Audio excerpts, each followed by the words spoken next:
I'm Jason Bradford. I'm Asher Miller. And I'm Rob Dietz. Welcome to Crazy Town, where I'm not crazy, you're crazy. The whole damn world's crazy.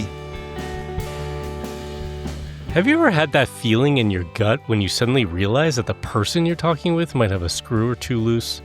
Well, what about when you're the one others are trying to slowly back away from at the punch bowl? The question of who's the real nut often arises for us collapse-aware folks living here in Crazy Town. But since Mr. Peanut is no longer returning our phone calls, Rob, Jason, and I invited Douglas Rushkoff, media theorist, professor, and host of the Team Human podcast to answer the question. In this far-ranging conversation, we discuss why leveling down might be the best strategy for navigating late-stage capitalism and bringing ourselves back into right relationship with each other and the planet.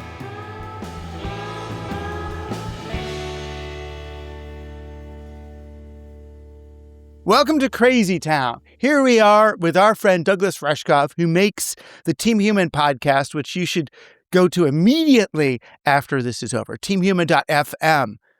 I think that was the introduction. That was beautiful. I don't think we need to do another introduction. You're in Crazy Town. Oh, wow. We're going to reuse that one. We're going to loop it. Hey, man. Douglas, we've had you on a couple of times already on Crazy Town. Really? And you welcomed me back. Look at that. And there's a specific reason we wanted to do a mind meld of Team Human and Crazy Town. Yeah. Because you wrote a piece recently, and I found greatly reassuring because you wrote, "You are not crazy." And I was like, oh, thank God. Yeah. You were channeling Crazy Town when you wrote that because, the reason we do Crazy Town is that experience that we have and our listeners, I think, resonate with, which is you walk around the world, it looks absolutely batshit insane to you. The interactions you have with people make you feel like you're nuts.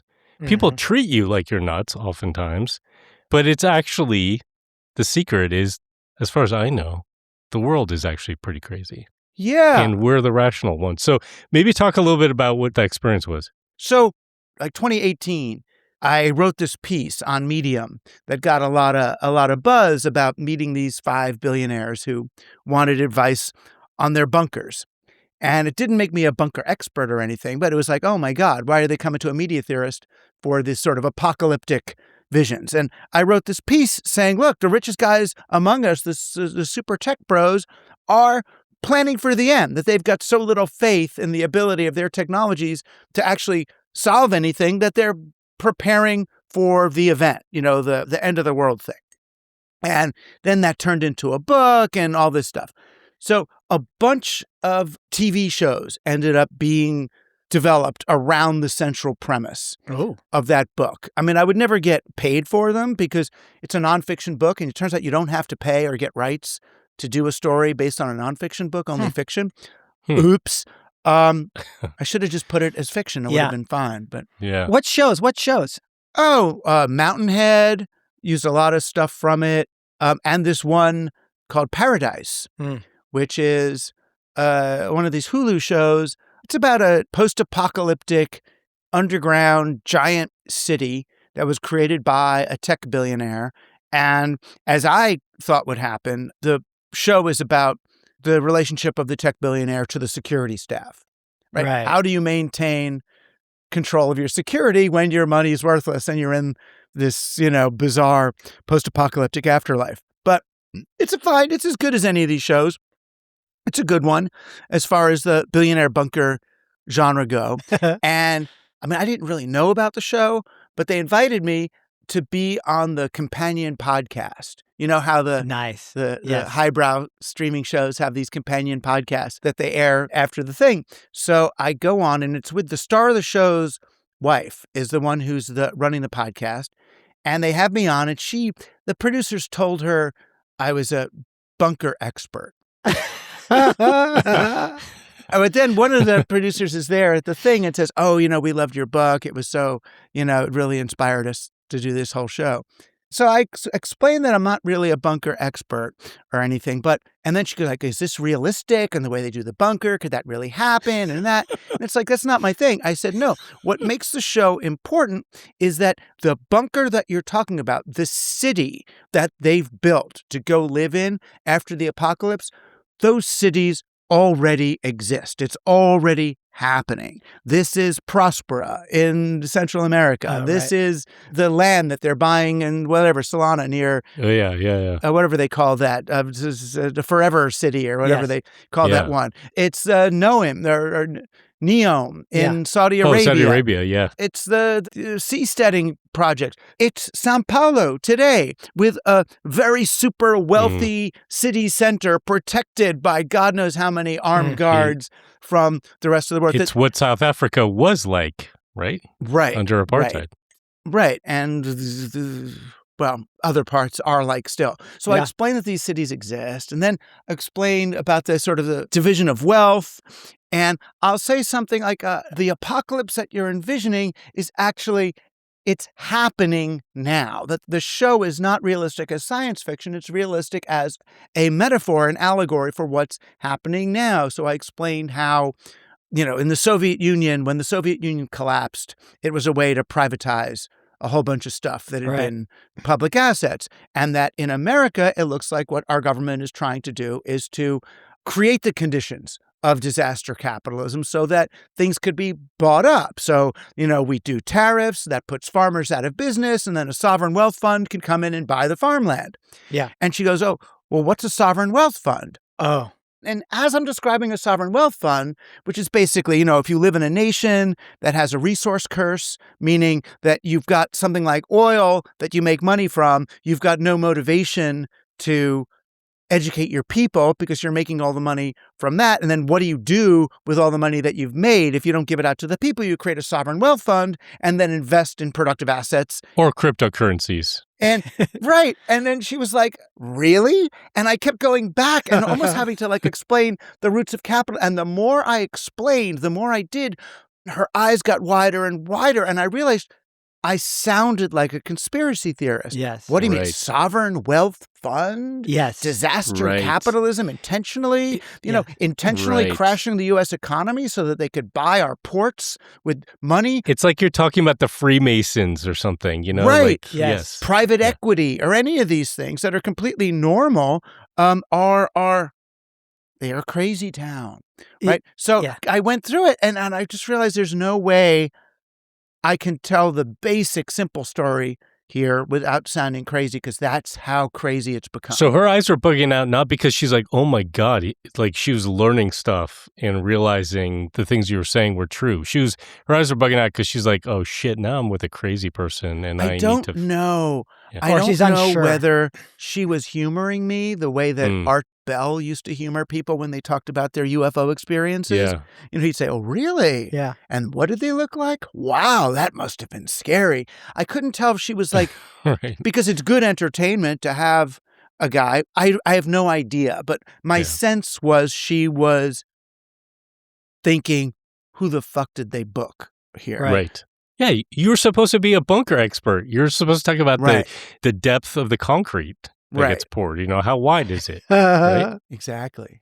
Yeah. I think all of us on this program have had similar experiences. And I've had so many that I came up with a term for it. I called that a tilting. So, pinball machines. You're playing this is old people used to play pinball machines. I don't know if it happens anymore, but there's these things. Oh, yeah. Okay. And if you were too violent to the machine, trying to move it back and forth, the machine would say, you off-balanced me and I can no longer play with you. It basically shuts down. Right. Well, because you're cheating. It didn't want you to be a cheater. And so I feel like what happens is that you just jostle their mind too much, too much activity happens too fast that they're unfamiliar with. And now they're not sure because you've gotten so far with them. They're like, yes, okay. And then suddenly you push a little too hard on their brain and tilt mode occurs and you get that look. It's a classic look. And I think it's a kind of an uncertainty, where am I now? What's going on? What's true? Is this person okay? They slowly back away from you like Homer Simpson into the bush, right? Just slowly try to move away from you. Yeah. Yeah. Yeah, it's the state that happens, what they used to call the Gruen transfer. Oh. When you walk into a shopping mall, the traditional shopping mall, people's eyes glaze over and their jaw drops. And that was the intent of the mall, was to sort of overwhelm you and put you in a passive childlike state where you then wander aimlessly and forget what you were there for. You just buy shit. You buy shit you don't need. Oh my God, Yeah. there's Abercrombie and Fitch. Oh, I need to get myself a Cinnabon. I had Cinnabon. Yeah. It is that they get overwhelmed and then you kind of have to shut off. So that's part of the flood the zone strategy. You know, the Bannon MAGA right. If you do so many things, every day you have a new outrageous, unprecedented thing, then the novelty of each thing, it kind of detaches you. Which is why you need, people like me. I would think that's why I ended up doing the PhD, was to have history. Where did this come from? Where did money come from? Why does it work like it does? What other monies were there? What's the operating system of our society? What's the software on it? And once you no longer see these things as given conditions of nature, but as inventions by people at particular moments in time, the crazy factor goes away. It's just, oh, we built this. We built this thing. It's like we're living in a water park and forgot that you don't have to slide down these things. But this is an interesting question for me, Douglas. So I see the rationale of what you're saying, which is this is in some ways what we're seeing as crazy are the logical outcomes of a system that was created, right? This is kind of rational in a certain way. Yeah. What's happening here.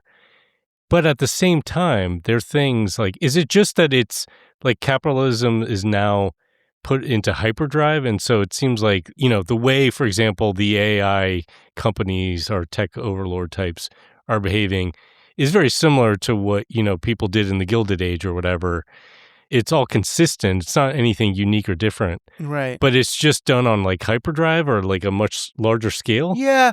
I think the difference is that they don't believe they have to live in the same world. There's a delusion there. Right. So the lord of the manor, they had the upstairs, downstairs. And part of what they were doing by being lords was maintaining the employment of the entire manor or the castle or the whatever. And they did have relationships of a sort of social relationship with the underlings, even if they were highly coded. It's based in capitalism, which the real rule of people think capitalism is about making money. No. Capitalism is a very particular way of making money where someone else does the work and you level up. You are one level above the worker. Someone pays the rent, you are the landlord. Someone does the work, you are the owner. Someone is the owner, you are the shareholder. Someone's the shareholder, you own the dividends. Someone's the dividend holder, you own the stock exchange. Someone is the stock exchange, you own the technology. So you keep leveling up. Peter Thiel says go from 0 to 1. Exist one order of magnitude above the people who are doing something. So you keep leveling up. And digital technology kind of did more than just amplify that, because digital technology is itself leveled up. It's a digital symbol system, an analog of reality, right? It's leveled up. It's an augmented reality with infinite scalability that's not directly connected to down here. So I think the difference with these tech bros versus the Gilded Age is Gilded Age, Rockefeller, Carnegie, whoever, they wanted the approval of the masses and they wanted to feel like they were contributing in some way. They built libraries and hospitals and they did things for legacy because they were still living on the same planet as the others. Macy's made a parade, right? They want their kids to be liked. These guys don't see that. Their kids are going to be on another planet. They've leveled up. So their abstraction is an existential abstraction rather than just an instrumental abstraction. This reminds me a bit of living in St. Louis. I lived in St. Louis for 9 years. And during the Gilded Age, all these mansions were built. And what's interesting is those neighborhoods are still there. But nowadays, when mansions are built, they're built way out in the county. Like they're not in the city. And it's because you have now the freeway system, right? You have the ability to ship anything to your door, and you have supermarkets in these now exurban areas that are nice. But back in the day, you had to be in the city to get those high quality goods and services. And like you're saying, Douglas, this sort of neighborhoods of these mansions, and they were adjacent to working class neighborhoods because the people had to walk to get to work in these places. Right. And of course, back in that day, it wasn't too far of a stretch to drive out in the country and see farms that were growing the food that you ate in those mansions. But we're so disconnected now. I think it is so abstract. They've leveled up so much, they don't know about all this or care anymore, apparently. But also the technology piece of that is there are some conversations about the biophysical impacts of like data centers, Mhm. and AI and all that stuff. But for the most part, you could just become utterly divorced about the environmental impacts of what supports the internet and the virtual world that so many of us swim in. So for them, they don't necessarily see those. Not only do they not have to deal with other humans very much, they don't have to actually see that what they're building and growing at ridiculously fast exponential rates might actually have a limit on them. In fact, they're talking about harnessing the power of the sun, right, in order to keep going. I guess maybe that's a recognition of some limit. Data centers in space. That'll be cool. Sounds like a Muppet Show skit, data centers in space. But I like that better than data centers on Earth. Sure, except one is physically possible. They're doing it right now. The other is not scalable, really. But if it were, If it were, yeah, they're working on it. I'd rather them do that than drink up all our water and pollute our little children and put other kids in mines to get cobalt. Well, the thing is, have you heard of the Kessler syndrome? Have you heard of this? No, it sounds dangerous, though. Okay. We're on the verge of this right now. And See, this is one of those people talking Yeah. about weird things. All of Yeah. our eyes are getting wider now. Douglas is backing up. Keep going. You've got to look up the Kessler syndrome. This is legit. Listeners, Douglas is moving away from his microphone. What it is that when you get too many satellites in space, all it takes is some little accident. It could be a solar flare knocks some of them out, and they no longer have gyroscopes that are working, and their electronics fry. And these things require slight control. They sometimes you have to move them. You have to move them out of the way. You have to do a little little rocket thing, and they kind of move back into higher orbit slightly to keep them up there for years. But what happens with the Kessler syndrome is, as soon as you get enough of these failing, there's a cascading reaction, and essentially you have uncontrolled space junk. Because to get rid of one of these satellites, you have to do it carefully. You have to actually get them to fall down and not become space junk. Right. And as soon as you have too much space junk, you can't safely get anything into orbit anymore because your investment is likely going to get whacked by something the size of a quarter flying at 20,000 miles an hour. Didn't you see that movie? And George Clooney rescued her, but he wasn't really there. He was just a dream. Yes. But all that space junk came flying. That's the Kessler syndrome. So the thing is, we're actually very close to that already. But Elon's got to be worried about that because he's planning on Mars, so he must be aware, right? Well, I'm not aware of it or worried about it. Because what happens? The worst that happens to me is GPS goes down. Weather satellites disappear, these kind of things. Right. And rich people get poorer. Yes. Yeah. And we can't colonize Mars or have an international space station. I don't know. I don't know what all the satellites there are, but there are a lot of people in the world who rely on their mobile phones to do all kinds of commerce now. Mm-hmm. But will it kill, will grandma's pacemaker break? Maybe, I guess it could. It would be bad. But this is the price you pay. But I saw someone show a picture somewhere of they have this thing that can get space debris. Oh, is it the same thing getting plastic pollution in the ocean? Yeah, that kind of thing. They grab errant satellites. It's like one of those claws you see at the arcade that can pick up a stuffed animal, right? Except it goes up instead of It's got to be a very large claw then if it's doing that. Everything's a question of scale is a problem, Yeah. Once it goes... Well, my level of wonder comes in around why there's so much trust put in all this technology. You guys are well aware, our listeners might not be, but I went to radio silence just now because my computer decided to have a meltdown. We can't even get a laptop to function during the length of a podcast. How are we supposed to put a data center in space? Dude, it didn't decide. You're anthropomorphizing your technology, man. It didn't decide to do that. It had no volition. I thought you were going to say that the bad guys out there made it do that, and then I was going to think you were crazy. Closer. It's more likely. That there's a greater chance of that than that the computer decided to do it. I want to get back to this topic of being in a crazy world and how people navigate it. Yeah. When you take a dollar bill and show it to someone and say, "What is this?" And they say, "It's $1." "Oh, what's $1?" And you actually go through with them that this is a piece of paper that has been printed with words that mean nothing on some level, that there's a social construction and that there were many different currencies, and those currencies were outlawed by monarchs who were forcing us to borrow money from a central treasury so they could make interest, they could make money off our need to transact, and money is expensive for no good reason other than enabling the rich. You got to tell that story really slowly, right? Because if you tell it too quickly, it's overwhelming.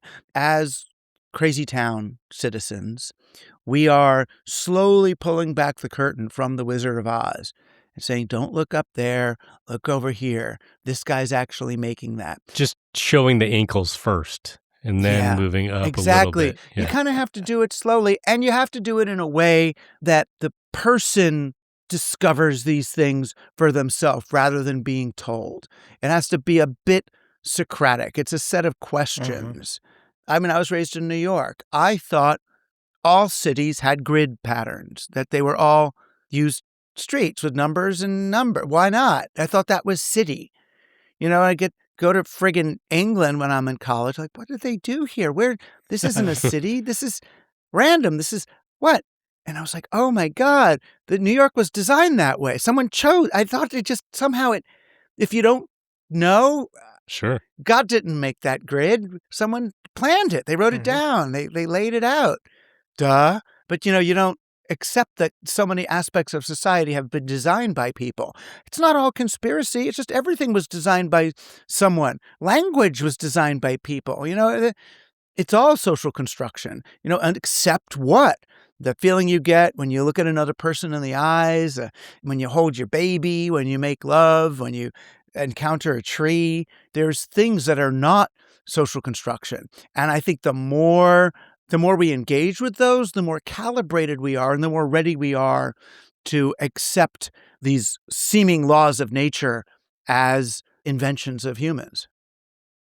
So, Douglas, I don't know if you have a user manual, say, for residents of Crazy Town, but that would be my book. Team Human was meant yeah, literally as that. You'll be better off. It's easier to do with friends. Just don't try to do this alone. Yeah. This is the thing. Like when we're speaking with, say, collapse-aware people, it's all fine. Like Jason and Asher can send me all sorts of crazy making topics, and I'm on their same worldview, their same wavelength. But occasionally when I have an entry point with somebody who is outside of our worldview, I'm wondering about some tips. So let me give you an example, okay? So I happened to be taking an airplane flight, and we happened to be flying over the desert. And my seatmate was this really nice woman. We were just chatting, and she just seemed super friendly. And of course, it comes around, she asked me, "What do you do?"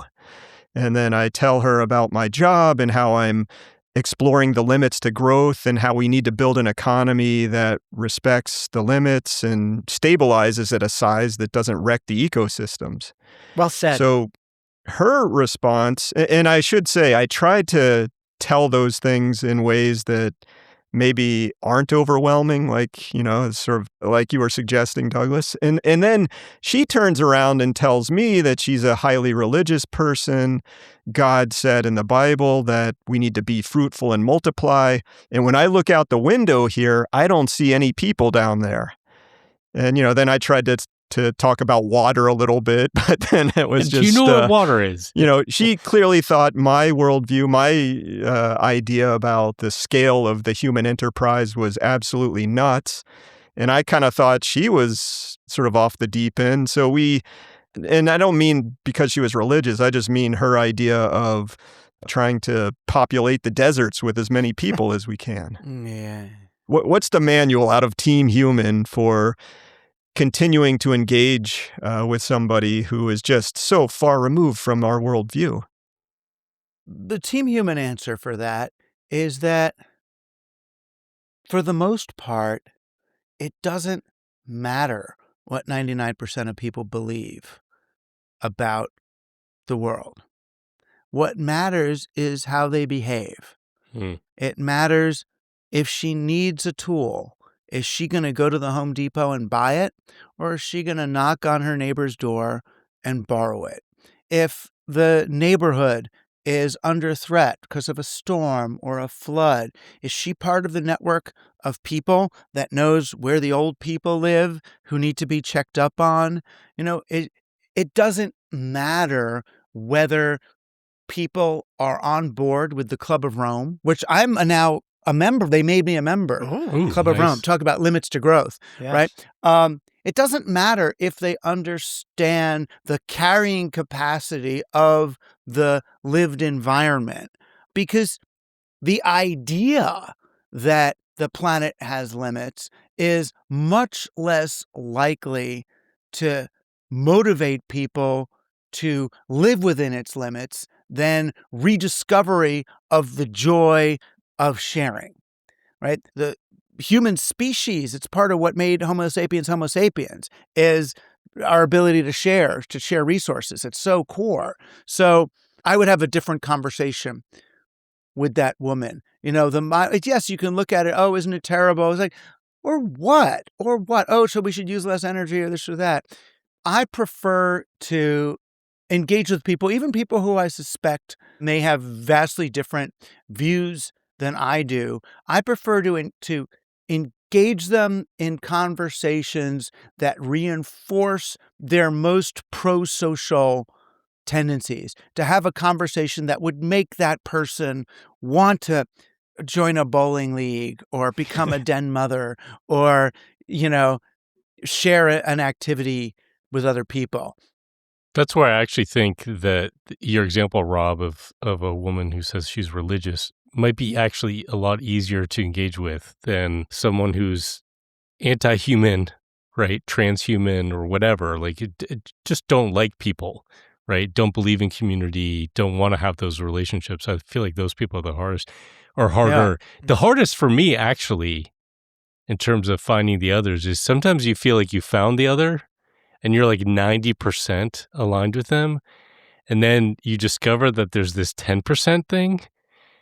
And that 10% is just huge, right? And we see this a lot, I think, in our space when it comes to renewables, for example. Like, you're so aligned. Yeah, we have a climate crisis. This is a big problem. We have all these issues. You can sort of analyze the predicament a little bit. And then you get to, well, technology is going to solve the problem. You know what I mean? Or markets are going to solve the problem, or whatever it is, human innovation.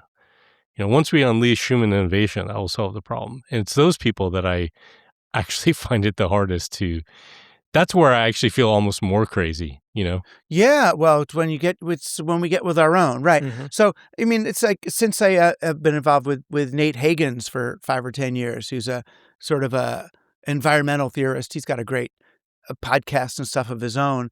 And he was the one who first explained to me that battery electronic vehicles don't solve the problem. That, when you look at the whole carbon footprint and all that and all the stuff that has to be done to make one and the energy from the grid, it's like, yeah, there's nothing coming out of the tailpipe, but it doesn't really solve the problem. It's a can kicking at best. Cory Doctorow will say, oh, but it's an improvement. It is better, and you're doing the R&D on things that will be yet better, and the amount of percent that it's better is still worth better than the other. And those two perspectives in some ways are irreconcilable, even though they're both yearning for the same thing. And it reminds me of that joke about they find this Jewish guy on a desert island that he's been stuck on for like 20 years, and he's built 2 synagogues. And they're like, dude, Jaime, whatever, why did you build 2 synagogues? And he goes, this is the synagogue I go to, and that's the synagogue I won't set foot in. As if he needs that in order to believe in what he has. So it's a tendency, and it's a tendency way more among the left. Totally. And it's good that we can argue about these things and use our facts, but we can't let it undermine our more fundamental solidarity to get ourselves out of this predicament. And I think, but you guys are in that sort of camp with me, the sort of the Schumacher camp, we get accused of being Malthusians, but the idea that there's nothing wrong with limiting growth, really, there's not a problem with enjoying the fruits of our labors, And people, again, they don't want to know, they don't want to find out. But the requirement for exponential growth has nothing to do with reality. It has nothing to do with economics. It has only to do with a very particular money system that was invented in the 1100s by monarchs who didn't like that the middle class was getting rich and created a way to make money off other people, which was you were only allowed to transact if you borrow these chips from us and pay us to use them. Mm-hmm. Stop using those free chips that you've been using to transact and pay for ours. The only way for them to keep paying for our money is for the economy to grow. And that's not required as a condition of nature. It's only required in the very particular monopoly board game that was created to let the rich stay rich for being rich. Well, it's ultimately anti-nature, right? It's fundamentally unsustainable, right? Yeah, which is, again, and anytime I talk to a libertarian, I'm like, fine, free market, as long as we can have free market money, right. I'll go with your free market capitalism. Yeah. The thing I think about a lot is about how many people feel trapped because they live in a way that requires money. Like everything nowadays requires money. You got to pay rent, you got to pay tax, you do need money. Right. But it's kind of a scale problem, right? You need money for everything. I think there definitely was more of an informal economy dominated our past in the United States, and it still dominates in other parts of the world. But I guess the question is, once you make monetary requirements for more and more things, how do you back out of that? Like, is there a path for people to downscale their needs for money? And what things would you focus on? Like, what are the things you would focus on to say, I don't need money? And what can we learn from people, maybe even in our neighborhoods that don't have money? What do they do? Well, they share resources. That's one thing they do. What if we take some percent, some share of the stuff that we need to make money to get and do that in a more sharing local way? Like, what if just tools, instead of having all of your own tools that you use, how often do you use your electric drill? I mean, 2 times a year? What if you have a tool library in your block or in your library or somewhere? Because they have 2 or 3 drills. You borrow one for a couple of days and bring it back. It's like, wow, isn't that efficient? Or snow blowers. Why to have one snowblower on your block, rather than every house having to have its own snowblower or lawnmower or whatever it is. That's a really simple way to need less money. Now, the problem with that, and whenever I bring that up in a talk, someone always gets up and says, well, yeah, what about the lawnmower company? What about, the people who have stock in the lawnmower company? So again, they're thinking that this house of cards will fall down the minute people lose allegiance to consumption as the salvation of America. And it's like, don't worry, it's not going to all happen at once. We're not all going to start borrowing at the same moment, unless we're all put out of work by the AIs, and then we'll start pooling resources pretty darn fast. But what we can do is reduce our dependence on these brittle top-down systems, reduce our requirement for cash money, and start, slowly and steadily replacing some of those things with more commons-based networks of sharing. And again, we talk about this, and to the people who are not in Crazy Town, it sounds like socialism. Oh no, socialism or communism, worse or something. Anarchism. And I would just say, just take the isms away. It's social. It's common, Well, I started to think it as maybe village life still today. Like, I've been to places where most things are not paid for. I've traveled around the world enough to see that. Right. Some Pacific islands, you go to these places on some of these Pacific islands and they're making everything out of natural materials. Maybe they got a metal roof. Maybe they've got a well that has got a hand pump on it in the center, but they're growing all their own food. They know how to weave fibers to make mats and that they're sleeping on. And it's incredible. Like, human beings live most places of the world, most times, without all this stuff. But then people say, okay, I need this high-tech thing to stay alive, right? So we create a codependency and an expectation. And so it's interesting where people would be willing to go. I actually do feel like there's been a crack opened up. We're talking about money. I think what happened in the Great Recession and how the banks got bailed out effectively and then profited off of the recovery, and people saw that and they did not receive those same benefits. Did lead some people to look at cryptocurrencies, alternate forms of money, trying to get away from those intermediaries. Like that and COVID, I think whatever you want to think about the pandemic and all that stuff led people to question the medical system because it didn't feel like it worked for them. And so now you have Maha movement and people looking for alternative things. The weird thing there is people moving away from some of the rentier class kind of solutions does still feel like they're looking for individualistic ways of profit seeking, right? It's not like people ran up to Western Mass to start figuring out how you could do a Berkshire program, and have your own local currency. No, they were investing in Bitcoin and then they try to make a shit ton of money off of it. So the system still, finds its way in to get people to be fixated on how they individually can benefit from these alternatives.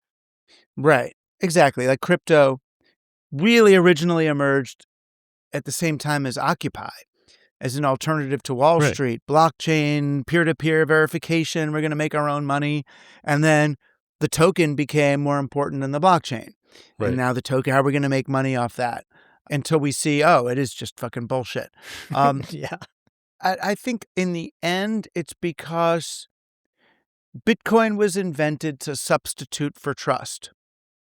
And we don't want to substitute for trust as a way of moving forward. We want to enable trust.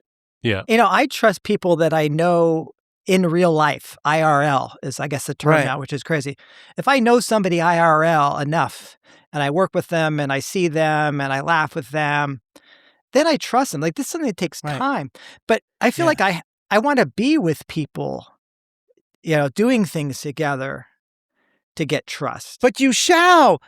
But that's why the local, and Adam Smith wrote about this, that's why local economics should always take precedence over generic global economics. We do have a local advantage. And those local advantages, many of them have been outlawed even by the court. They'll say, this community, we can't let this community do its own ISP because they have an unfair advantage over us because they live there. Right. It was a legal case. It's just like, Jesus, what the fuck? You do that stuff. Again, you're not going to get your iPhone based on a trust network with local people, right? That's assembled in a global thing. So that's what you have the untrusted money for, the enforced money. But I really think 80% of our transactions and the stuff we do could be within those trusted communities. Yeah, that's the kind of stuff I'm interested in, like, focusing on. It'd be interesting to know what people do in different circumstances. Like, I live on a farm, so I grow food, and so I don't have to buy food. I mean, I buy some food, forget avocados, whatever, citrus, donuts, milk, But donuts. what do you do when it's cold out? I put on a jacket. But your food is still growing out there in the cold? Or you have stuff in a cellar. We still have stuff growing. Yeah. We have broccoli growing. We have cabbage growing. We have We were kale out picking. going. We were out picking 2 days ago. It was a little muddy. Really? And to be fair, we're not as cold. Right. Where we're we under live, 2 feet of snow like you, Douglas. Okay. Well, Yeah. so I've been reading this very little known book called Privileged Goods. It's written by a guy named Jack Manno. And his whole thesis is, I haven't finished it, so I'm sorry, Jack, if I'm getting anything wrong. But his thesis seems to be that we privilege goods that can be commoditized. That's kind of jargony. So the example would be in for kids to have entertainment. The goods that get privileged are things like Barbie dolls and action figures that are easily turned into commodities that you buy and that are made in cheap ways. And then if you step down a level, the goods are things like handcrafted dolls that you might buy at the farmer's market. And you feel like maybe you're getting to that relationship you're talking about a little bit, Jason, of I know the person who made this thing. And then you can step it to another level, which is Ball of dirt. Kids just go out and pick up a stick and pretend it's an animal or something. And, you're using their imagination in cahoots with nature. So our worldview, we would kind of say, we want people to be in that nature and imagination space much more so than in the Barbie space. And, sometimes you go to that mid space. And this book is making the point, the world is really privileging those highly commoditized goods. So how do we undermine that? What kind of resistance do we have to that? And how do we get to where we value the playing in nature as much as we're valuing the Barbie doll? The breakdown of that global supply chain might help. Complete collapse would help. That would be great. Really, the collapse does assist that. Donald Trump telling people only to get two dolls for their kids. That helps. When I was little, and it seems like a long time ago to your listeners, but it doesn't seem like that long ago to me. When I was little, we did have those toys, those wanted things, G.I. Joes, which we generally played with when it was raining out, when we couldn't play. And in real life, if we did our homework, our mom would kick us out of the house and say, don't come back till 6 o'clock on dinner. Yeah. You weren't allowed to come back. No. And it was like, so what do? You look for frogs, you find a stick, you ride your bike around. What do you do? We were kind of delightfully bored, wandering around, looking for trouble, breaking things. Did you ever start a fire in a vacant lot? I did. Yeah. That scared the bejeebus out of me, too. Oh. Yeah, well, it's only got out of control. The only one ever got out of control for me was behind a 7-Eleven. Oh, that's so good. Which was not wise. Oh. But everyone survived. Survived. But, the dumpster at the 7-Eleven is a world of its own. Yeah.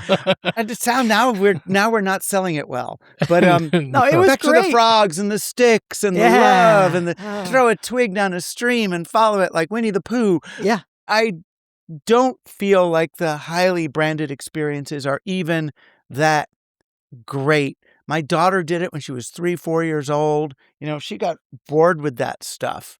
And it was more about, imagination and repurposing toys to other things. The virtual space as a whole, the amount of screen time that kids want, that looks like to be the main parent-child thing now is at least among my friends. They have these kids and they want another hour on the iPad to get to the next level of some game or to do this other flat, dimensionless activity. So are you really asking, how do we coax young people, offline and into three-dimensional space? And it's really tricky when we live in a society that seems to avoid friction at all costs. We avoid boredom. Yeah, we boredom, but we avoid friction, the friction of reality, of the unexpected. Who are you going to meet? What's going to happen? How hard is this? You got to pedal up the hill. Mm-hmm. Any of these points of friction seem to be things that we've created convenience and desocialized landscape to avoid that friction. And that, to me, the friction is the fun. The friction is the potential for everything cool. Yeah, you can't start a dumpster fire without friction. So that's right. Yeah. You shouldn't do that. It was not a good thing. That was a bad thing that happened. But everyone survived is all I'm saying. Yeah. No, I do think there's this dichotomy between, say, convenience and comfort. And then the other side of that would be sort of the randomness of the journey, the unexpected thing happening, and even some danger, right? Certain kind of danger. There's different dangers in the other extreme, right? There's the danger of suicide, depression, anxiety, social conformity, autoimmune disease. Microplastics everywhere. Yeah, there's all that. So it's a matter of balancing danger, not to get too RFK on you, but there is something to be said for letting your kid play in the dirt so they get exposed to the right bacteria that colonize their gut biome and they end up with a good, strong gut biome that knows how to eat other things, as opposed to sticking a kid in a sterile room with an iPad for the first 5 years, and they're going to be a sick adult. I think to answer your question, Rob, that you asked earlier, is like, how do we take steps towards what we're talking about here? And it feels to me, what you talked about leveling up, Douglas, maybe what we need to be doing is thinking about leveling down. Like maybe that is a framework for thinking about the choices that we're making. So we level down from, experiences that literally are on the internet, are virtual, to human ones. We put ourselves back into situations where we're trusting our somatic senses, our gut on things. We level down the things that we can do and allow ourselves to stay leveled up on things that we just can't replace, like an iPhone. So we're more selective about those things. And then the other thing that you said, Douglas, which I think you can't stress enough, which is find the others, Yeah. I mean, we're talking about living in Crazy Town, what it feels like. I mean, Jason and I had a conversation we recorded a few weeks ago about how insane it feels that we're just rushing towards this AI future that basically, no matter how you slice it, is bad news. It will either be successful and we'll lose our jobs, or there will be an AI bubble and we'll lose our jobs, or we'll get an AGI situation and they'll kill us. It's like, there's nothing in there that seems positive. There is. What? If they do the work. What work? And we don't have to have jobs, if they do all that stuff, like you don't have to be a mortgage actuary, you don't have to be a cubicle thing, you don't have to, line up the Excel But spreadsheet. Some of those things only exist because of capitalism and the complex system that is unsustainable, right? Like, how many of those things do we actually need? We may not need any of them, but then the AIs will figure that out. I'm all for the AIs and the robots tilling the fields, adding the numbers and doing. If they can do it, if they could actually do it, they're not going to be able but if to. they could, They could. and it wouldn't require just other jobs for little children in the Congo getting the rare earth metals at gunpoint in order to do that, or other people building nuclear power plants to serve them. I mean, so far it does not look like labor is being erased. It's just being downscaled.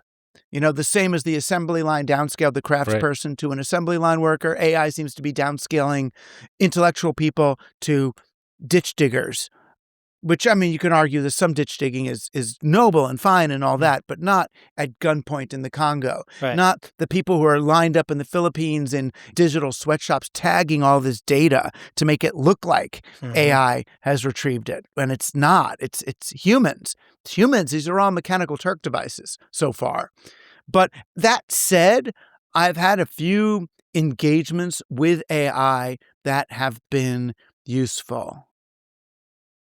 Sure. Your AI girlfriend. Is the No, reveal? I'm not that. Okay. I mean, no, for research, like doing research on my daughter, the combination of my daughter's autoimmune conditions, doing some meta-analysis that specialists that she has in different fields haven't had time to do. To look at overlapping relationships, which gene pairs seem to correspond to what things. And, I made some perhaps useless, but insightful discoveries about what might be going on in her system. That's been useful. Sometimes before a particularly knowledgeable or intimidating team human guest, I'll give the interview questions that I have to a Claude agent that I've trained with my work. And they'll say, these are good, but you're not asking him about this, this, and that. And he wrote this other book you haven't even mentioned that really ties more into what your theme is here than what you've done. It's found holes for me that, I'm using it in a more intelligent way than most people, I think, rather than just do my paper for me. But as a thinking partner, it's interesting. I think you're absolutely right. I think this is probably some of the best use cases, things like that. As long as you don't use it as such a crutch that you no longer are able to write anymore. You're no longer able to like think critically. In other words, Right. people can outsource too much to these tools and use them inappropriately. That's what's dangerous. Yeah. I don't know. I like the AI slop of videos of Stephen Hawking in his wheelchair racing on a NASCAR track. I mean, Well, that works for me. the other dangerous tendency with AI is to use it to increase your volume of production beyond what you would actually like it to be.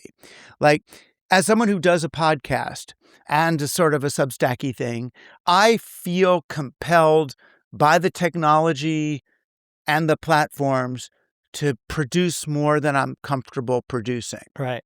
Doing one show a week is really the most I can do while I do my other work. And they kind of, it seems to, you do better if you do like 2 or 3 shows, you can build audience. You guys do what? 1 a week less, maybe. Every 2 weeks. And they're half as good. So, I mean, our batting rate is great.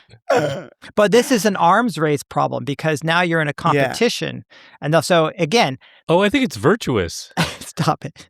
But No, we'll have our AIs listen to the podcast that all the other people are creating and explain it to us. Yes. Yeah. And then we'll train our avatars to do the actual interviews. And then we'll Right. just, Yeah. we'll just. Then the whole point of the podcast goes away, right? Yeah. Which was, did you want to be a fly on the wall in a conversation between interesting people? But we'll get views from all the AI agents watching that we've to hired. take notes for. The AI agents will watch your AI agents. It's all Yes. perfect. But- More time for us to dig ditches. But I am very skeptical that in the real world, we are going to get agents that are very good. I am very skeptical on that kind of stuff. When I go and I walk. There's and no agents in the real world. Well, that's the saying. You have to make robots. You have to essentially have agentic type things that are robotic Yeah. to do the stuff you were talking about, like to replace farm workers or whatever, or to replace And girlfriends. and replace girlfriends. I don't think it's ever going to be that good. Right. I don't think these things are going to have the skin contact, the gut biota that creates emotions. I understand that you're thinking that permaculture style agriculture may actually require the human hand for the foreseeable future, in terms of turning the soil and planting the seed, and that our recovery from industrial agriculture will make for a droidless future. Yeah, I think that the best thing we can do for the earth is to actually put people back into Be in relationship with it. ecological relationships. And I agree. it's going to be the thing that heals us better. Yeah. The other thing is, the other argument for that I've made when people say, oh, I don't want to go farm, I don't want to farm, is like, look at any retired billionaire and what are they doing? They have a fucking organic garden, or they're doing handcrafted beer, It's like they're all the things that we're saying people should start doing again that we get poo-pooed for are the retirement careers of the ultra wealthy. So they're probably fine. Or they go to some historic estate in Tuscany and work for a week, and pick olives. But the difference is that if you're working on a farm because you need to make wages and you need to you're responsible for helping produce food for hundreds of people, at least they're salad, that sucks. If you're working on a farm because you're growing food for yourself, that's not that hard, as long as you know some skilled. Right. If you're as skilled in that as you are with, your podcasting and your media studying and teaching classes, if you take your level of skill on that, you apply it to actually I know what I'm doing when I'm on a farm and I'm growing food for myself. It's not any more work than a normal human would do. How do you think we got here before the Industrial Revolution? Exactly. And maybe you don't have to do it all for yourself. You could grow some and share it with neighbors, and they could grow something different and share it with you. And maybe that's a life right there. That's our show. Thanks for listening. If you like what you heard and you want others to consider these issues, then please share Crazy Town with your friends. Hit that share button in your podcast app, or just tell them face to face. Maybe you can start some much-needed conversations and do some things together to get us out of Crazy Town. Thanks again for listening and sharing. Crazy Town, da, da, da, da, da, da, da, Crazy Town.